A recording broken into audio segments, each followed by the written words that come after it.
여기에 이강인이 후배 아모림 감독 체제 맨체스터 유나이티드의 첫 영입이 될 수 있을 거라는 기대감이 상당합니다. 영국 현지에서는 이강인의 재능을 높게 평가하고 있습니다. 이강인의 맨체스터 유나이티드 이적설을 다룬 영국 현지 매체 기브미 스포츠는 이강인을 두고 뛰어나다면서 공격형 미드필더 포지션과 측면에서 뛸 수 있는 이강인은 여러 역할을 커버할 수 있기 때문에 아모림 감독의 시스템에 완벽할 것이라며 기대를 숨기지 않았습니다. 복수의 현지 매체에 따르면 이강인은 현재 맨체스터 유나이티드를 비롯한 여러 프리미어리그 구단들의 관심을 받고 있습니다. 이탈리아 매체 투토 메르카토는 이강인은 겨울 이적 시장에서 뜨거운 관심을 받을 가능성이 있는 선수 중 하나라며 맨체스터 유나이티드와 뉴캐슬 유나이티드가 이강인을 관찰하기 위해 파리 생제르맹의 경기에 스카우터를 파견했다고 밝혔습니다. 또한 스페인 유력지 렐레보 소속이자 이강인의 이적 사가가 한창이던 지난 2023년 공신력 높은 소식으로 이강인과 관련된 보도를 속속히 냈던 마테오 모레토 기자도 이강인이 다수의 프리미어리그 구단들로부터 관심을 받고 있다고 인정했습니다. 모레토는 PSG는 이강인을 겨울 이적 시장에서 매각할 의사가 전혀 없지만 여러 구단들은 끊임없이 이강인에게 구애의 메시지를 보내고 있다면서 투토 메르카토의 주장과 마찬가지로 뉴캐슬 유나이티드와 맨체스터 유나이티드가 이강인에게 관심을 보이는 중이라고 이야기했습니다. 미켈 아르테타 감독을 선임한 이후 젊은 선수들을 중심으로 팀을 구축해 이 시즌 연속 맨체스터 시티에 이어 프리미어리그 준우승을 차지하는 등 최근 몇 시즌 동안 프리미어리그에서 인상적인 흐름을 보여주고 있는 아스널 역시 이강인 영입전에 가세했습니다. 글로벌 스포츠 매체 디 애슬레틱의 맥 니콜라스는 아스널의 1월 겨울 이적 시장 플랜에 대한 내용을 다루면서 아스널이 이강인을 주시하고 있다고 설명했습니다. 다만 니콜라스는 이강인이 새로운 도전에 대해 열려있다면서도 PSG는 경기장 안팎에서 이강인을 높게 평가하고 있기 때문에 그를 매각하는 걸 고려하지 않는 중이라는 설명을 덧붙였습니다.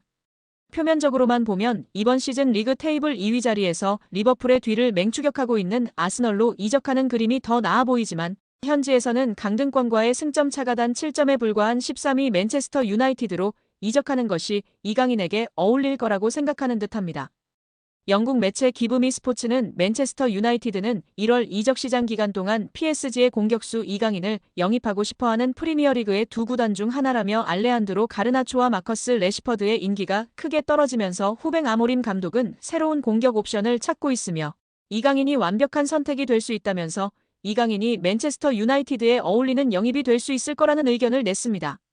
매체는 맨체스터 유나이티드가 이강인을 원하는 이유를 설명하면서 공격수 이강인은 진정한 재능이라며 뛰어난 이강인은 PSG에 합류한 이후 다양한 포지션에서 다재다능함을 보여줬다. 그는 공격형 미드필더로 뛸 수 있는 것은 물론 측면에서도 뛸 수 있어 여러 역할을 커버할 수 있기 때문에 아모림 감독의 시스템에 완벽할 것이라고 했습니다. 또 맨체스터 유나이티드의 공격이 다소 힘이 빠지고 가르나초와 레시퍼드가 떠날 가능성이 있는 상황이기 때문에 올드 트래퍼드에는 새로운 공격수가 필요하다며 이강인은 PSG에서 선발 자리를 굳히지 못했기 때문에 맨체스터 유나이티드로의 이적에 관심이 있을 수 있으며 그는 후배 아모림 감독이 맨체스터 유나이티드에 부임한 이후 처음으로 영입하는 선수가 될 수 있다고 기대했습니다. 기브미 스포츠는 현재 맨체스터 유나이티드의 공격진 중 위협적인 선수가 아마드 디알로와 브루노 페르난데스 외에는 없다는 점을 짚으면서 이강인의 영입은 파이널 서도 지역에서 필요한 것이 될 수 있다며 이강인이 맨체스터 유나이티드의 전방에 힘을 더해줄 수 있다고 했습니다. 언론은 끝으로 재정적 여유가 된다는 가정하에 맨체스터 유나이티드는 이강인을 영입하기 위해 유럽 전역에 있는 이강인을 원하는 구단들과 치열한 경쟁을 벌여야 하며 앞으로 몇 주간 이강인 영입전이 치열해질 것으로 보인다면서 이강인을 영입하는 과정이 쉽지 않을 거라고 전망했습니다. 아직 겨울 이적 시장이 초반을 지나가고 있는 가운데 현지에서는 PSG가 이강인을 매각하지 않을 거라는 전망이 우세합니다. 프랑스 유력지 레퀴프 소속 로익 탄지는 이강인이 PSG 내부적으로 높은 평가를 받고 있다며 구단이 시즌이 한창인 겨울 이적 시장에서 팀의 주요 선수를 내보낼 가능성이 낮다고 이야기했습니다. 특히 PSG는 이번 시즌 프랑스 리그앙 우승은 물론 유럽 축구연맹 챔피언스리그 대권에도 도전하고 있어 핵심 전력으로 꼽히는 이강인을 매각할 가능성이 낮다는 이야기인데요. 그러나 스페인 매체 피차에스는 이강인의 프리미어리그 이적설은 전하면서 PSG는 4천만 유로 약 601억 원의 이적료라면 이강인에 대한 제안을 받아들일 수 있다고 주장했습니다. 피차에스는 지난 9월에도 PSG가 6천만 유로 약 902억 원에서 7천만 유로 약 1,052억의 제안이라면 이강인을 매각하는 걸 고려할 수 있다고 주장했던 매체입니다. 여기에 이강인이 다수의 잉글랜드 프리미어리그 구단들의 관심을 받으면서 몸값이 천정부지로 치솟고 있습니다. 1,000억 원을 돌파할 가능성이 점쳐지면서 아시아 선수 최고 이적료를 갱신할 수 있을지 관심이 모아지는데요. 현재 아시아 선수 최고 이적료 기록은 김민재가 나폴리에서 바이에른 뮌헨으로 이적했을 때 발생한 5천만 유로, 약 750억 원입니다. 당시 이 금액은 아시아 선수로는 파격적인 금액이었습니다. 이강인이 만약 이적하게 된다면 이 금액보다 250억 원가량 많은 금액으로 이적하게 되는 셈입니다. 현재 이강인의 시장 가치는 약 600억 원으로 평가되지만 이미 1,000억 원을 넘었다는 예측이 나오고 있는데요.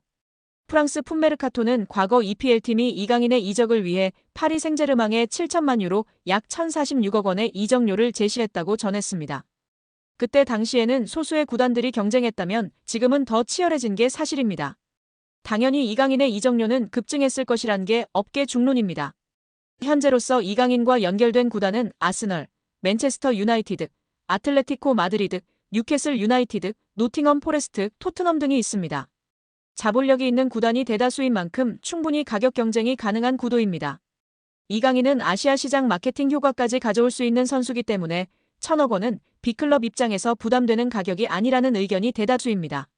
천재 미드필더 이강인이 세계적인 플레이메이커와 함께 국제축구 역사통계연맹 IFFHS 플레이메이커상 후보에 나란히 오르며 화제입니다. IFFHS는 지난달 말 공식 홈페이지를 통해 이강인, 리오넬 메시, 케빈 더 브라위너, 주드 벨링엄 등으로 구성된 2024년 월드 베스트 플레이메이커 후보 15인을 발표했습니다. 월드 베스트 플레이메이커상은 통계연맹이 2006년부터 매년 세계 축구를 빛낸 최고의 플레이메이커에게 수여하는 상으로 수상자에겐 황금공 트로피가 수여됩니다. 세계 축구 전문가의 투표로 최종 수상자를 선정하며 통상 연말에 수상자를 발표하는데요. 역대 수상자 면면은 화려합니다.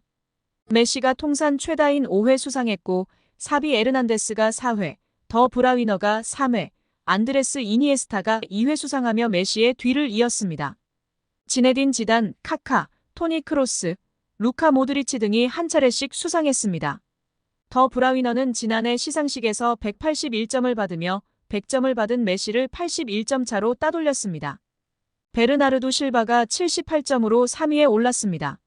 시즌별로 가장 창의적인 플레이를 펼친 선수들에게 트로피가 주어졌는데요.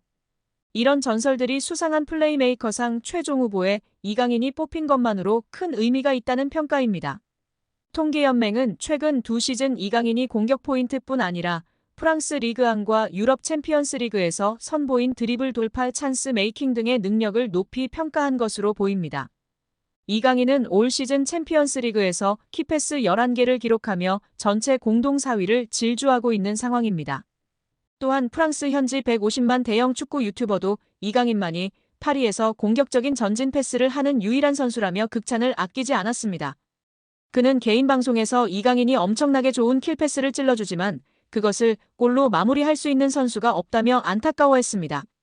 이강인만이 앞으로 전진하려고 노력하는 유일한 플레이어였고 파리 생제르맹의 활력소라고 극찬했습니다.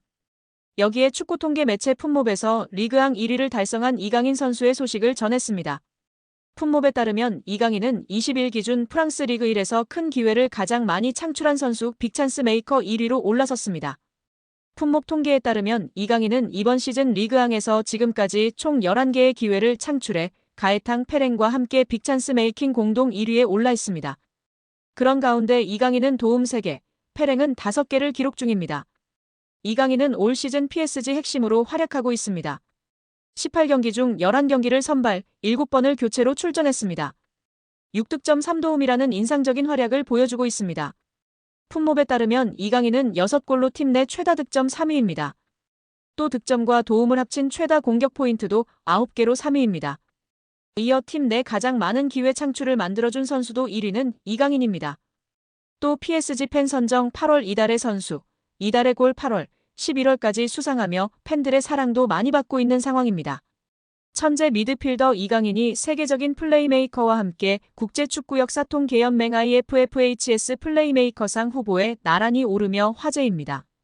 IFFHS는 지난달 말 공식 홈페이지를 통해 이강인, 리오넬 메시, 케빈 더 브라위너, 주드 벨링엄 등으로 구성된 2024년 월드 베스트 플레이메이커 후보 15인을 발표했습니다. 월드 베스트 플레이메이커상은 통계연맹이 2006년부터 매년 세계 축구를 빛낸 최고의 플레이메이커에게 수여하는 상으로 수상자에겐 황금공 트로피가 수여됩니다. 세계 축구 전문가의 투표로 최종 수상자를 선정하며 통상 연말에 수상자를 발표하는데요. 역대 수상자 면면은 화려합니다. 메시가 통산 최다인 5회 수상했고 사비 에르난데스가 4회, 더 브라위너가 3회, 안드레스 이니에스타가 2회 수상하며 메시의 뒤를 이었습니다. 지네딘 지단, 카카, 토니 크로스, 루카 모드리치 등이 한 차례씩 수상했습니다. 더 브라위너는 지난해 시상식에서 181점을 받으며 100점을 받은 메시를 81점 차로 따돌렸습니다. 베르나르도 실바가 78점으로 3위에 올랐습니다. 시즌별로 가장 창의적인 플레이를 펼친 선수들에게 트로피가 주어졌는데요. 이런 전설들이 수상한 플레이메이커상 최종 후보에 이강인이 뽑힌 것만으로 큰 의미가 있다는 평가입니다. 통계연맹은 최근 2시즌 이강인이 공격 포인트뿐 아니라 프랑스 리그안과 유럽 챔피언스 리그에서 선보인 드리블 돌파 찬스 메이킹 등의 능력을 높이 평가한 것으로 보입니다. 이강인은 올 시즌 챔피언스 리그에서 키패스 11개를 기록하며 전체 공동 4위를 질주하고 있는 상황입니다.